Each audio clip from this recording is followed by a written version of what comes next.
Yeah, I just wanted to quickly take you through the user experience here. So here's the sign in window. So let me just sign in really quickly. Then it'll take us to the 6-digit PIN, which is it's a dynamic PIN system just for enhanced security. So that'll be emailed to me and it'll show up here as soon as that email comes through. There it is. And I'll log in, and that takes me through to this page here where all the videos are. So now we can just go into, let's say, one of the videos. Here's the video as it shows. That's just the video as I uploaded it. Okay, and then down here I can look into the results, the highlights. These are the big picture sort of highlights.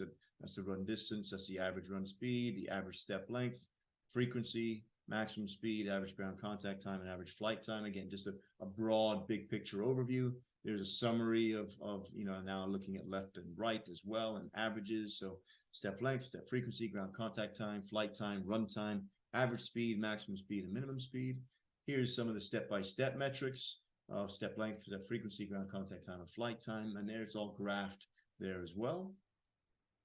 And let's just go back to the video, and then we can go down here and look at the graphs, videos, and images section. And this gives us the 7 augmented reality videos. So the first one is just to zoom in and just pans. So it just zooms and pans. Pretty cool. Next one is zoom and pan plus the digital overlay. And then we can pause. And I can, if I wanted to, I can play it on here. But generally, what I do is I just download these, and I can take them off of the back end and just look at them myself, and I can share them with the athletes, so on and so forth. But if I wanted to look at it on here as well, I can, and I can adjust the frame rate. I can go next frame, just go frame by frame, so on and so forth. And if I wanted to zoom in on some of the angles, I can do that. Next video now is just the digital overlay on a black screen, sorry. And it also will show now, as you see, the step length along the bottom, as well as the instantaneous velocity in this little screen on the top there on the right, and then the angles on the top left. I don't spend a lot of time on this video. The next one here is the digital overlay on top of the video, as well as step length. The next one here is it's the same thing as the first one, but now it adds the trail. I really like this one because now I can go back and I can look at the actual shapes that the athlete makes and look at any different things that may jump out to me. I can take my time and so really spend some time in looking at this video afterwards.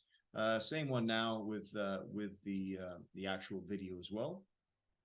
And then at the end here is just the undulation, the vertical undulation of the center of mass. So yeah, that's also quite cool. So those are the videos. I just wanted to quickly take you through that one. And then I can, as I said, look over here and look at the reports. And these are all the reports that I could just press onto. And there's one of this is there's the sport up here. It's athletics. That's the cohort. This is college and above, track and field male. The group, it's our group. It's Altis. This is one of our male sprinters, Amir Webb. The task was a fly. It's a 20-meter fly. And there's the date. And up here on the top left, we've got just a spider chart that shows the big 5, contact time, peak velocity, time, step frequency, and step length. And it compares the current in blue, as well as the average of the last 3 in black. So we can just, the athlete can compare himself and then today's run or the last run against the average of the last 3. And then across in this chart here is the time, average velocity in meters per second, peak velocity in meters per second, the average force in body weights, the average rate of force in body weights per second, the stiffness, the average ground contact time, the average flight time, average step length, and the average step frequency. Again, so just a big picture overview of all the things that matter. And then the blue rows there are essentially the athlete comparing himself or herself against himself and herself. So it's the current run, it's the average of the last 3, it's the mean of all time, and it's the best of all time for that individual athlete. And the bottom 3 rows are comparing against other people. So the rank in the cohort. So this is how this run compared against all other runs in that cohort. So again, college and above, athletics or track and field, male. So that's the ranking in a percentile in all of those different metrics against everybody in the cohort. The rank in the group is everybody in the group. So that's in this sense, in this case, it's male Altis members. And then finally, the bottom row there is rank in the world. So where Amir for this particular run ranked against everyone who's been tested so far on the planet. And then the bottom of the report here is kilograms, and it shows on the on the bottom left there, just the main picture. The bottom right is the sort of digital overlay. We zoom in on, you can zoom in if we wanted to on all the little angles there.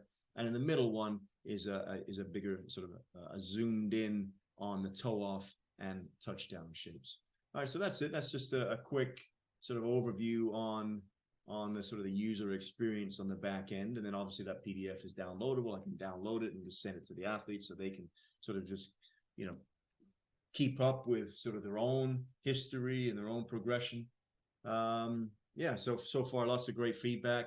Hope you guys are enjoying it. If you have any questions, just feel free to reach out anytime, and I'll do my best to help you out.